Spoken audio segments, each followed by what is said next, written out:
Sometimes the people you trust the most are the ones sharpening the knife for your back. Ethan Cross had everything: success, love, loyalty. But in one single night, his perfect life was torn apart, and the man he thought he was died in the ashes. Ethan Cross was the kind of man others envied.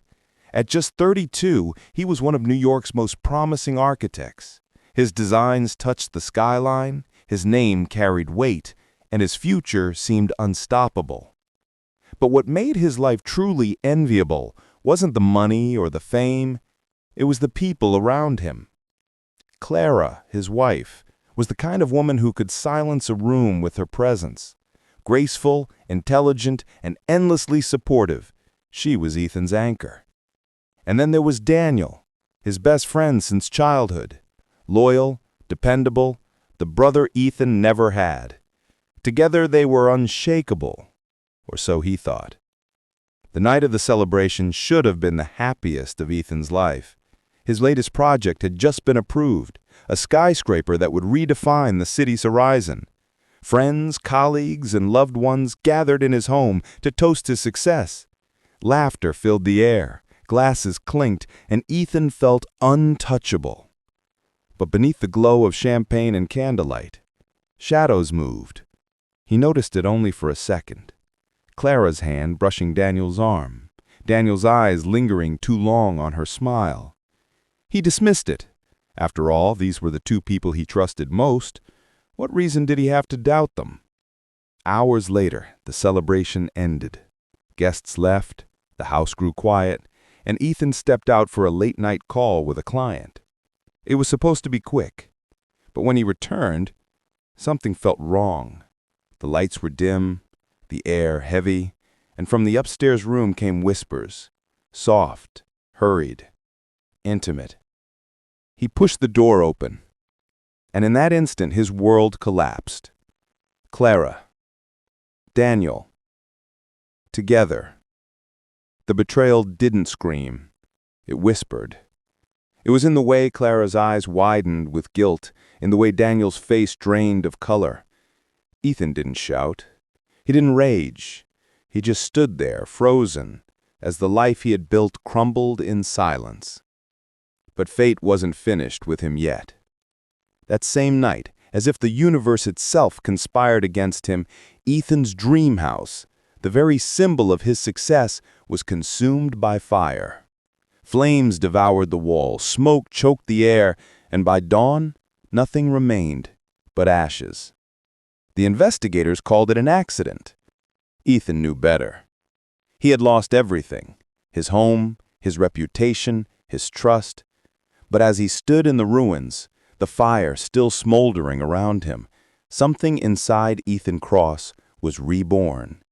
His voice was low, steady, unshakable. "You took my life from me. Now I'll take yours, piece by piece." And with that vow, Ethan's perfect life ended, and his war began. Ethan didn't sleep for nights after the fire. Every time he closed his eyes, he saw Clara's face, Daniel's silence, and the flames swallowing everything he had built. The betrayal was poison, spreading through his veins, but beneath the pain there was clarity. Someone had planned this. Someone had wanted him ruined. He went back to the ruins of his home, searching for answers. Most of it was ash, twisted metal, and broken glass, but in the corner of what used to be his study, he found something the fire hadn't claimed: a half-burned envelope. Inside was a business card, black with silver letters. Victor Kane. The name meant nothing at first, but Ethan's instincts told him this wasn't random. Clara and Daniel's betrayal had been personal, but the fire was calculated. He started digging. Quietly. He couldn't trust anyone now. Days turned into weeks as he pieced together fragments of information. Victor Kane was no ordinary man. He was a tycoon, a predator in a tailored suit. His empire stretched across real estate, construction, and politics, and Ethan's skyscraper project, The one that was supposed to define his career was a direct threat to Kane's control of the city. The puzzle began to fit. Clara and Daniel hadn't just betrayed him out of weakness. They had been manipulated, maybe even bought. Kane had found Ethan's softest spots and crushed them with precision. The realization didn't break Ethan. It hardened him. He stood in front of a mirror one night, his reflection hollowed by sleeplessness, his eyes darker than he remembered. He whispered to himself, steady and cold, "This isn't just about betrayal anymore. This is war." And from that moment, Ethan Cross stopped being the man who had everything. He became the man who had nothing to lose. And that made him dangerous. Ethan Cross had always been a man of patience. As an architect, he knew that great structures weren't built overnight. They were crafted, layer by layer, with precision. Now, revenge would be no different. He didn't rush. He didn't storm into Victor Kane's world with rage. Instead, he studied. He watched. He learned. For weeks, Ethan shadowed Kane's empire from the outside. He discovered the man's routines, his allies, his weaknesses. Kane was powerful, yes, but power always left cracks, and Ethan was determined to find them. The first crack appeared in Daniel. Daniel had always been reckless with money, gambling, debts, secret loans, things Ethan had ignored back when they were friends. But now, those weaknesses were weapons. Ethan dug deeper and found that Daniel owed money to the wrong people. Dangerous people. It was the perfect place to begin. One night, Daniel received a call, a voice he hadn't heard in weeks. Calm, cold, familiar. "Hello, Daniel." Silence on the other end. Then a shaky reply. "Ethan?" "You took everything from me," Ethan said, his tone steady, almost emotionless. "Now I'm going to take everything from you, piece by piece, starting with the one thing you can't live without, your secrets." Daniel panicked. He begged. He tried to explain, but Ethan had already hung up. The seed of fear was planted. The next day, Daniel's creditors received anonymous tips. His deaths, his lies, his betrayals, all exposed. Within hours, Daniel's world began to crumble. His business partners pulled away. His reputation collapsed. And Clara began to see the cracks in the man she had chosen over her husband. Ethan didn't stop there. He made sure Daniel knew it was only the beginning. A single message slipped under his door, written in Ethan's hand. "This is strike one." Daniel's hands shook as he read it. He knew Ethan was coming. He just didn't know how or when. And that was the point. Ethan Cross had made his first move. Quiet, precise, devastating. The game had begun. Daniel's downfall had only just begun, but Ethan knew revenge wasn't complete without Clara. She had been the heart of his betrayal, the one person he had trusted above all, and now she would feel the weight of his vengeance. Clara had always cared about appearances. To the world, she was the perfect wife, elegant, graceful, admired. But Ethan knew her secret. She lived for validation. She needed people to see her, to envy her, to believe she had chosen the better life. That weakness was her crack, and Ethan was ready to break it wide open. He began quietly. Anonymous whispers spread through Clara's social circles, rumors of her affair with Daniel, hints that she had betrayed Ethan not just as a wife, but as a partner in his career. At first, Clara dismissed them, but whispers have a way of growing louder, and soon her friends began to pull away. Invitations stopped arriving. Calls went unanswered. The perfect image she had built began to fracture. Ethan didn't stop there. He made sure Clara felt his presence everywhere. A bouquet of black roses left at her doorstep. A single note slipped into her purse. "I see you." Clara's confidence began to crumble. She grew paranoid, restless, snapping at Daniel, questioning his loyalty. The man she had chosen over Ethan was now the man she blamed for her unraveling. And Ethan watched it all from the shadows. But as he pulled the strings, he discovered something he hadn't expected. Clara and Daniel weren't just guilty of betrayal. They were pawns. Cain had promised them wealth, power, and protection in exchange for destroying Ethan. They hadn't simply betrayed him out of desire. They had sold him out. The realization cut deeper than the fire, deeper than the affair. Clara hadn't just broken his heart. She had traded it for Cain's fortune. Ethan's rage sharpened into focus. This wasn't just about revenge anymore. This was about dismantling the entire web of lies that Cain had spun around him. And so, Ethan made his next vow. "I'll tear your empire apart, Cain, brick by brick, lie by lie, until there's nothing left but dust." The game was no longer between three people. It was a war against an empire. And Ethan Cross was just getting started. Ethan had tested the waters with Daniel and Clara, and the cracks were already spreading. But now it was time to step closer to the real enemy, Victor Cain. Cain was untouchable in public, surrounded by bodyguards, protected by lawyers, shielded by politicians.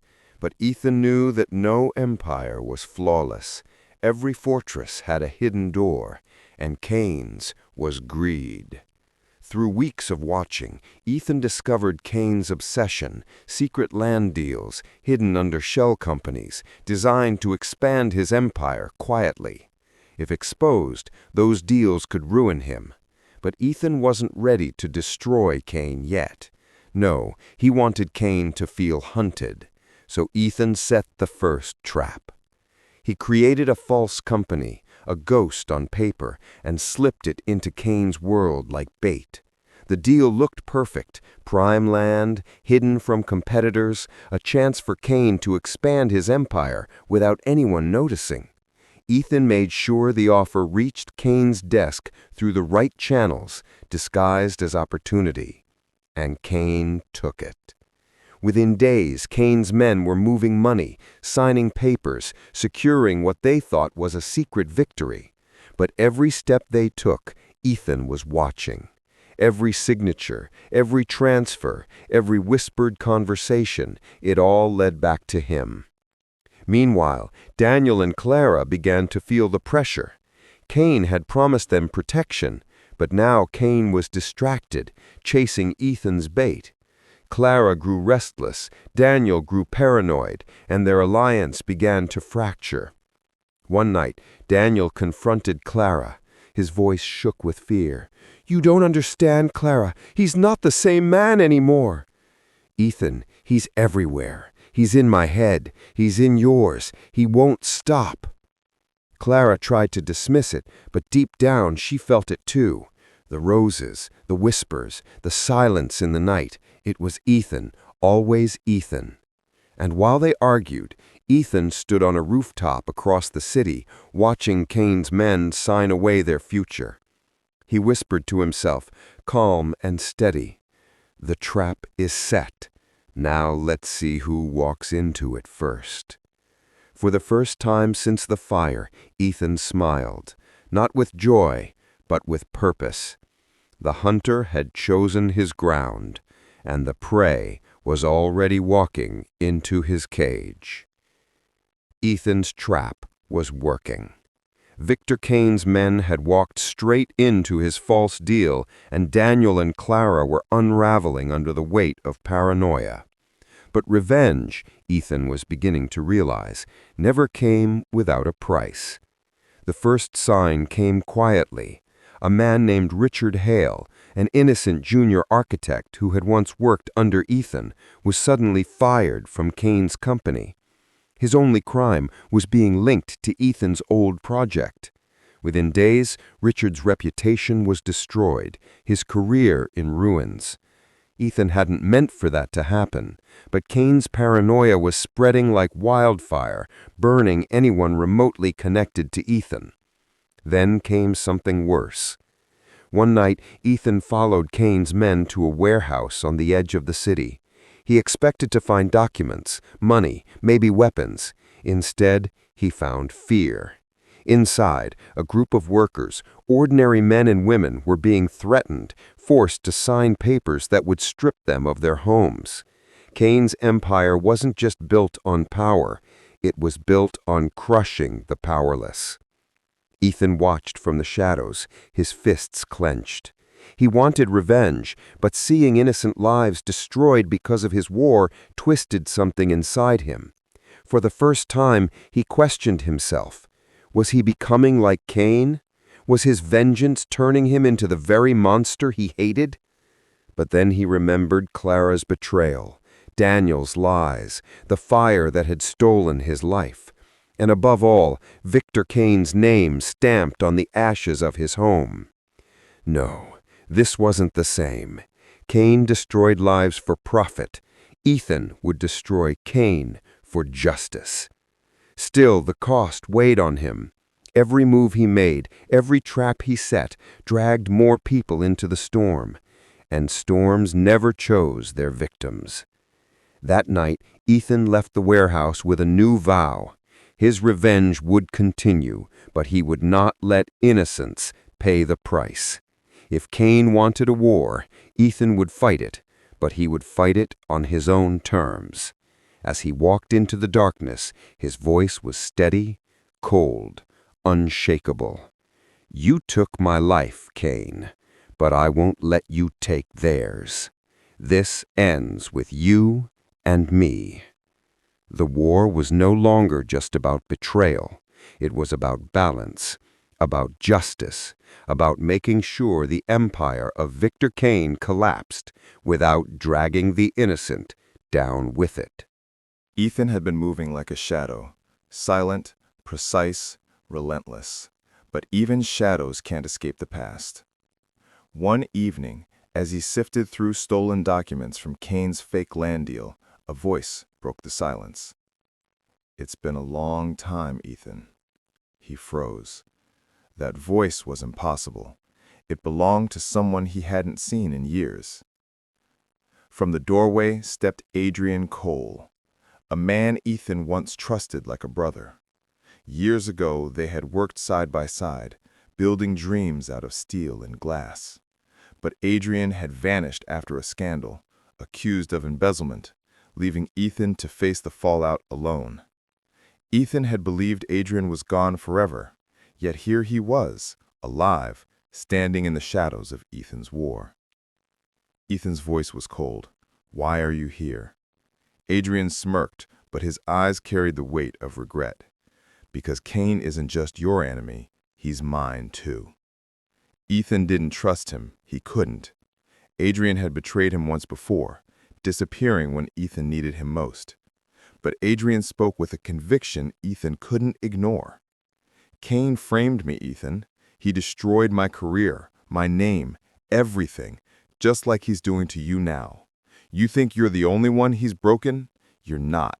There are dozens of us, people he's crushed, silenced, erased. I've been waiting for someone strong enough to fight back. And that someone is you. Ethan studied him carefully. Was this another trap? Another lie? Or was Adrian truly a ghost from the past, returning to fight the same enemy? For the first time, Ethan realized his war might not be his alone. Cain's empire had left scars on many lives, and if Adrian was telling the truth, Ethan had just found an unexpected ally. But allies came with risks. Trust was a luxury Ethan could no longer afford. Still, as Adrian extended his hand, Ethan felt the weight of choice pressing down on him. Alone, he was dangerous. With allies, he could be unstoppable. Ethan didn't shake his hand, not yet, but he didn't walk away either.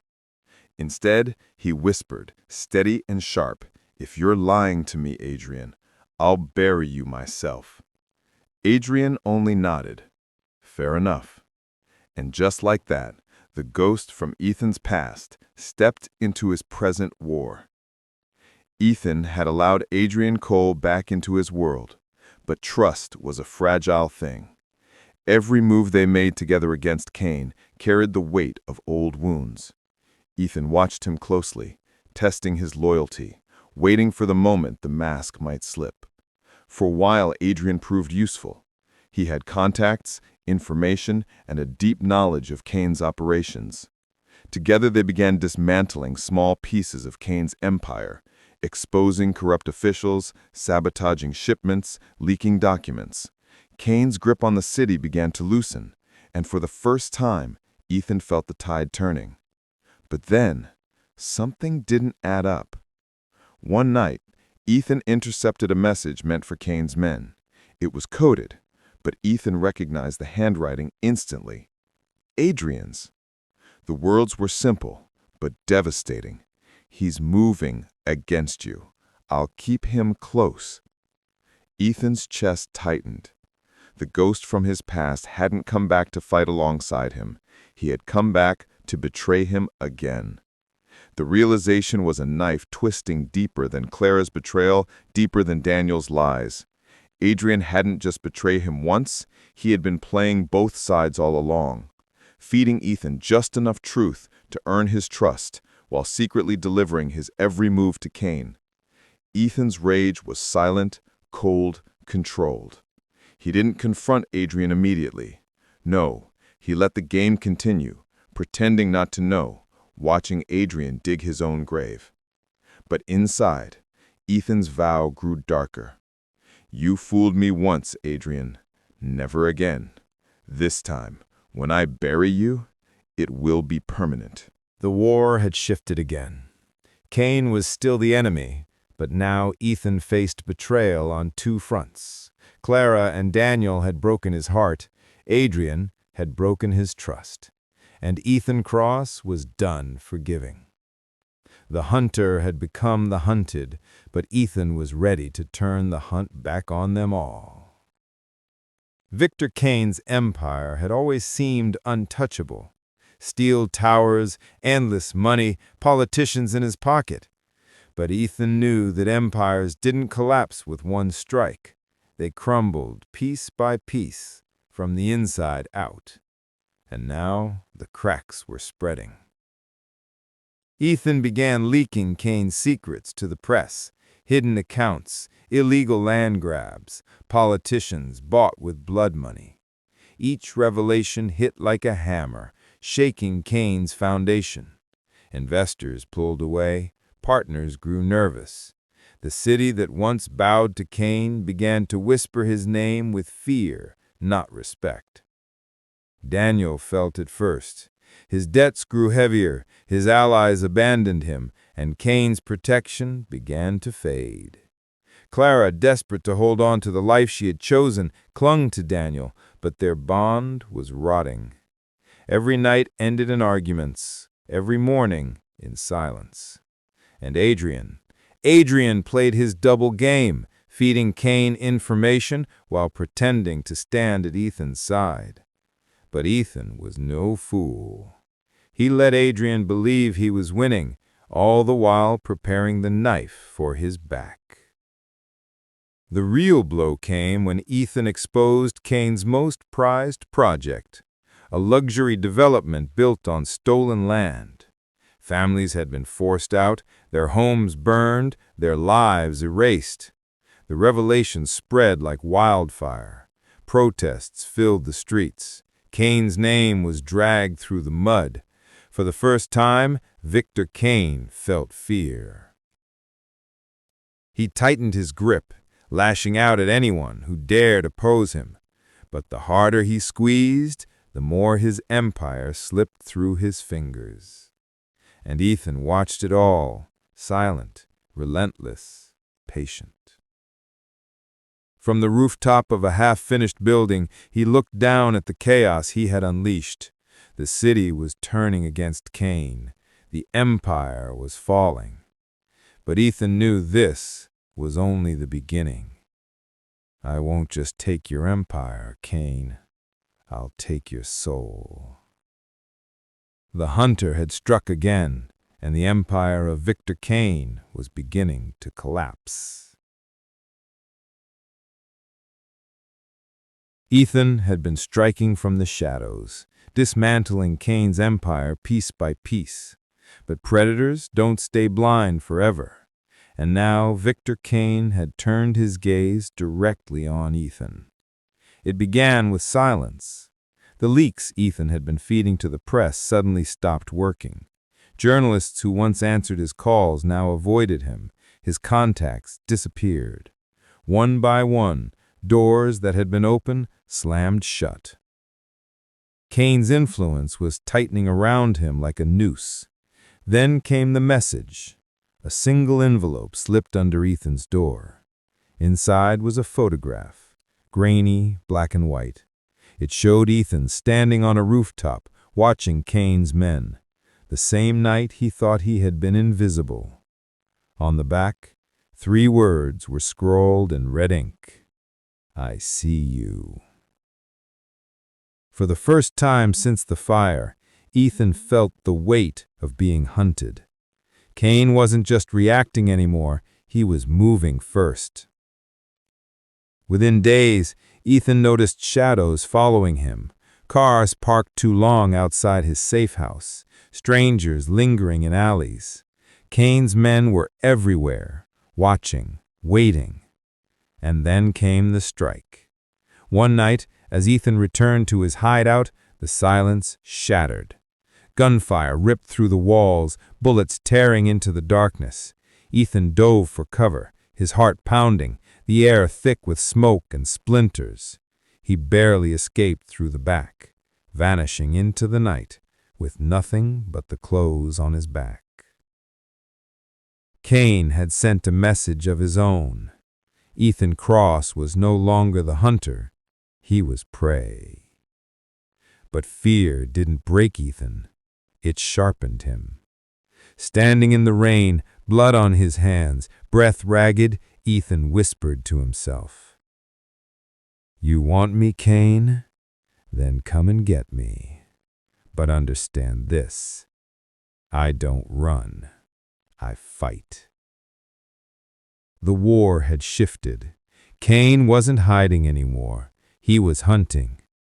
And Ethan Cross was about to show him what happens when prey learns how to bite back. Ethan had survived Cain's bullets, Adrian's lies, Clara's betrayal, and Daniel's weakness. But even the strongest walls crack when the right stone is thrown. And Cain had just found Ethan's. For weeks, Ethan had been hiding in the shadows, moving from place to place, always one step ahead. But there was one person he still allowed himself to see: Sarah Whitmore, his younger sister. She was the only family he had left, the only piece of his old life untouched by betrayal. Sarah was his anchor, his reminder that he was still human beneath the rage. Cain discovered her. It happened on a rainy night. Ethan arrived at Sarah's apartment, only to find the door broken, the lights shattered, the silence heavy. On the table lay a single photograph: Sarah, bound and terrified, with Cain's mark scrawled across the back. Your move. Ethan's chest tightened. His hands shook, not with fear, but with fury. Cain hadn't just declared war. He had crossed a line Ethan could never forgive. For the first time, Ethan felt powerless. All his traps, all his plans, all his patience, it meant nothing now. Cain had taken the one thing Ethan couldn't replace. The breaking point had come. That night, Ethan stood in the rain, his reflection staring back from a shattered window. His voice was low, broken, but filled with fire. You wanted to hunt me, Cain. You wanted to break me, but you've just made the biggest mistake of your life. You touched my blood. Now I'll burn your world to the ground." The man who had once been patient, calculated, and precise was gone. What remained was something far more dangerous. Ethan Cross, unchained. The war was no longer about revenge. It was about survival, about blood, about ending Victor Cain, no matter the cost. And as the storm raged outside, Ethan stepped into the night with only one thought left in his mind. Nothing will stop me now. Ethan had reached his breaking point. Cain had taken his sister, shattered his world, and turned every shadow into a threat. But Ethan wasn't running anymore. He was ready to risk everything for one final strike. The plan was dangerous, reckless, maybe even suicidal, but it was the only way. Through Adrian's double dealing, Ethan had learned of Cain's most guarded secret, a private vault hidden beneath one of his skyscrapers.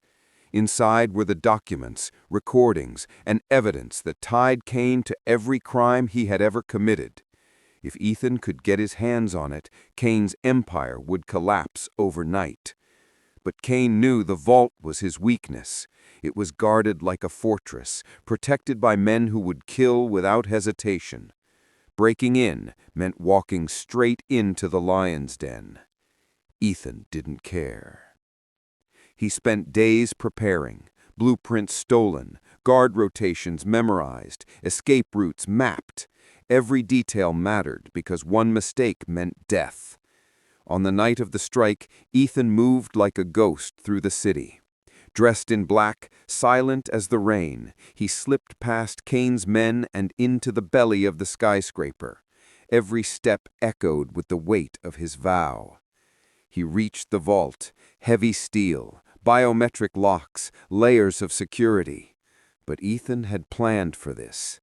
With steady hands, he bypassed the systems, one by one, until the final lock clicked open.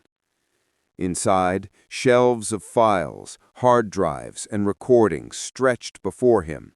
Proof of Cain's corruption, proof that could burn his empire to the ground.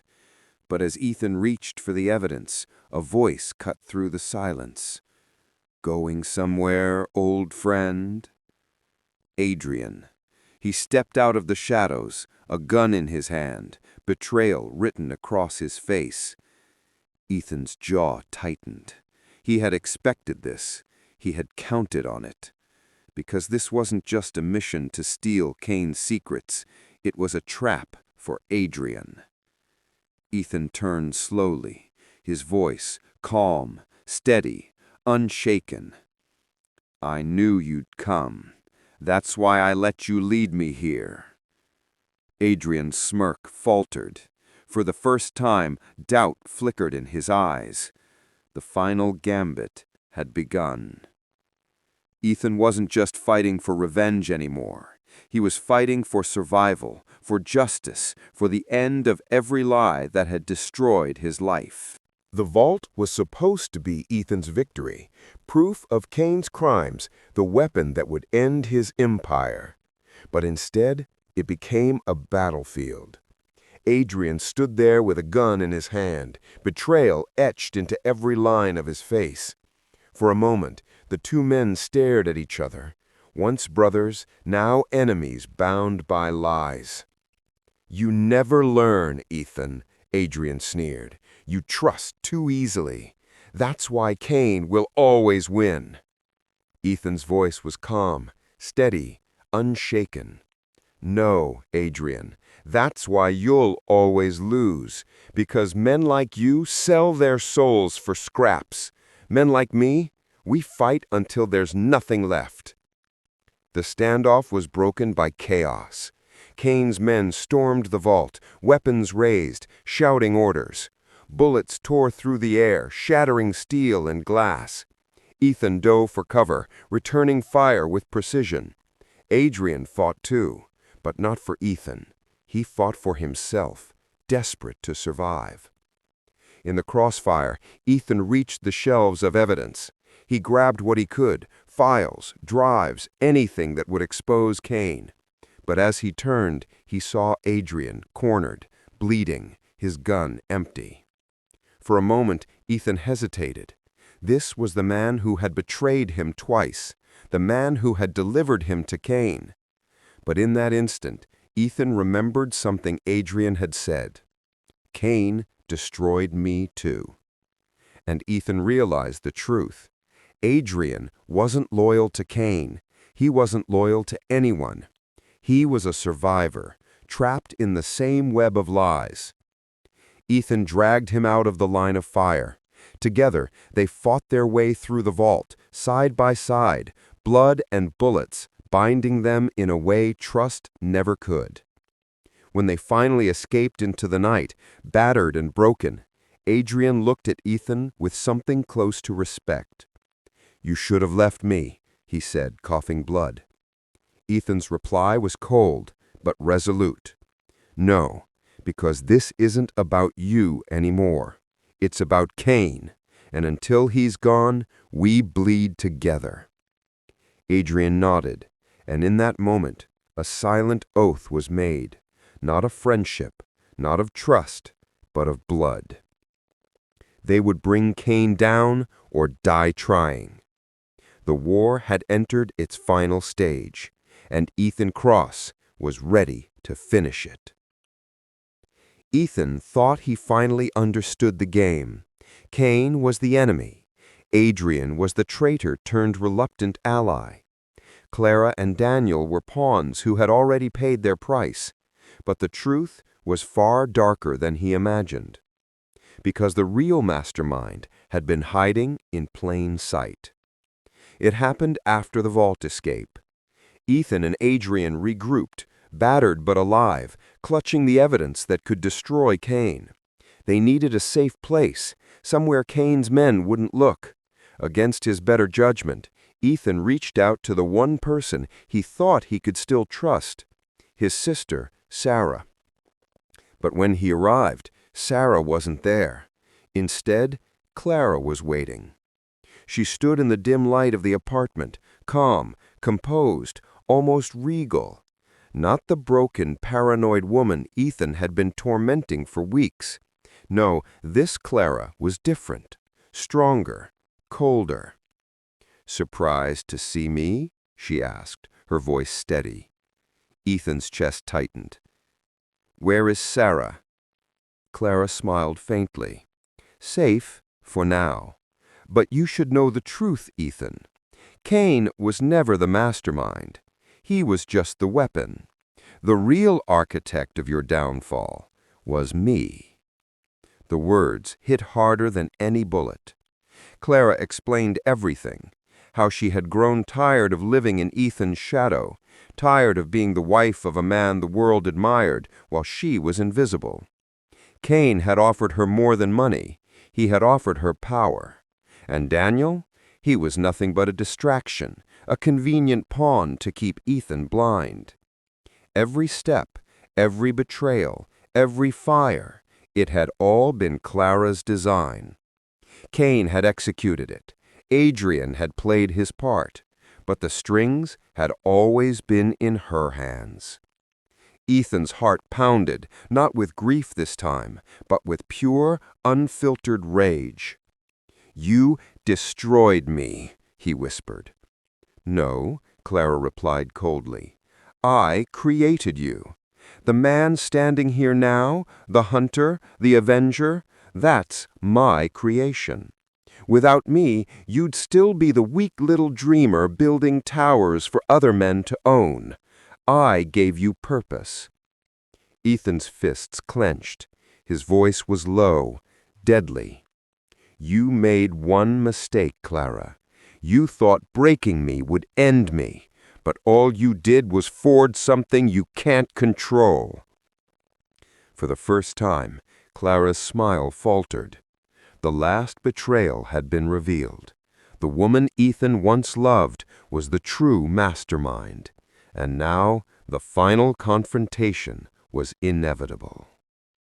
The war wasn't just against Cain anymore. It was against Clara, the ghost of his past, the architect of his pain, the last enemy standing between Ethan Cross and vengeance. The night was silent, heavy with the weight of everything that had come before. Ethan Cross stood face to face with Clara, the woman he had once loved, the woman who had orchestrated his destruction. Behind her, Victor Cain's empire was already crumbling. The files Ethan had stolen were spreading through the city like wildfire. Cain's name was ruined, his allies abandoning him, his empire collapsing brick by brick. But none of that mattered now. This was personal. Clara's eyes were cold, unflinching. "You think you've won, Ethan? You think destroying Cain makes you free? You'll never be free, because I'll always be a part of you. Every scar, every wound, every shadow, you carry my name." Ethan's voice was low, steady, unshaken. "You're right. You are a part of me, but not the part that survives." The final confrontation erupted. Words turned to violence, rage turned to fire. Clara fought with the desperation of someone who had nothing left to lose. Ethan fought with the fury of a man who had already lost everything. The struggle was brutal, raw, unrelenting, and in the end, Clara fell, her empire of lies collapsing with her. Ethan stood over her, chest heaving, blood on his hands, the weight of vengeance heavy on his shoulders. Clara's final words were a whisper, almost a smile. "You didn't win, Ethan. You just became me." Her eyes closed, silence returned. For a long moment, Ethan didn't move. The war was over. Cain was finished. Clara was gone. Daniel and Adrian were ghosts of betrayal. The empire that had destroyed him lay in ruins. But victory didn't feel like triumph. It felt like ashes. Ethan walked into the night, the city lights flickering around him. He had kept his vow. He had taken everything from those who had taken everything from him. But as the rain washed the blood from his hands, he realized the truth. Revenge doesn't heal, it only transforms. And Ethan Cross was no longer the man he once was. He was something else now, something forged in betrayal, sharpened by loss, and reborn in shadows. The story of Ethan Cross didn't end with victory. It ended with silence, with a man walking alone into the darkness, carrying the weight of every choice, every scar, every betrayal. Ashes behind him, shadows ahead, and nothing left but the man he had become.